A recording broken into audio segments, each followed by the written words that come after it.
સુરતના કતારગામ વિસ્તારમાં પ્રેમીએ બે બાળકોની માતા એવી પ્રેમિકાને જીવતી સળગાવી દીધી હોવાનો બનાવ સામે આવ્યો છે।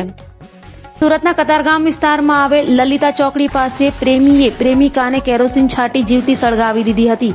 બે બાળકોની માતા એવી 50 વર્ષીય રાધાબેનને શંભુ નામના પ્રેમીએ મહિલાના અન્ય સાથે પ્રેમ સંબંધ હોવાની શંકામાં હત્યા કરી હતી। મોડી રાત્રે બનેલી ઘટનાને લઈ પોલીસ દોડી ગઈ હતી અને હત્યારાની ધરપકડ કરી વધુ તપાસ હાથ ધરી હતી। ગઈકાલે રાત્રે કતારગામ લલિતા ચોકડી ખાતે એક ખૂનનો બનાવ બનેલ છે, જે બનાવ અનુસંધાને આ કામના ભોગ બનનાર બેનની દીકરીએ કતારગામ પોલીસ સ્ટેશનમાં ફરિયાદ આપતા ગુનો રજીસ્ટર કરવામાં આવેલ છે અને આ ગુનાની તપાસ કતારગામ પોલીસ ઇન્સ્પેક્ટર શ્રીએ હાથ ધરેલ છે।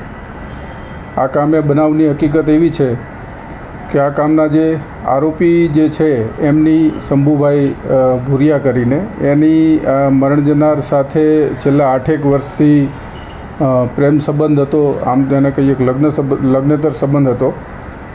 એના પછી એ છેલ્લા 8 વર્ષથી સાથે જ રહેતા આવેલા અને ગતરોજ અને એના આગલા દિવસે એટલે કે 17 તારીખે ફરિયાદી ની માતા અને આ આરોપી વચ્ચે આજે ભોગ બનનાર બેન છે એના આરોપી સિવાય અન્ય વ્યક્તિ સાથે આડા સંબંધ હોવાની બાબતને લઈને ઝઘડો થયેલો, જે અનુસંધાને ઉશ્કેરાટમાં આવી આ કામના આરોપીએ ગઈકાલે રાત્રે ફરિયાદી બેન ઉપર જ્વલનશીલ પ્રવાહી નાખી અને તેને સળગાવી મોતને ઘાટ ઉતારેલ છે।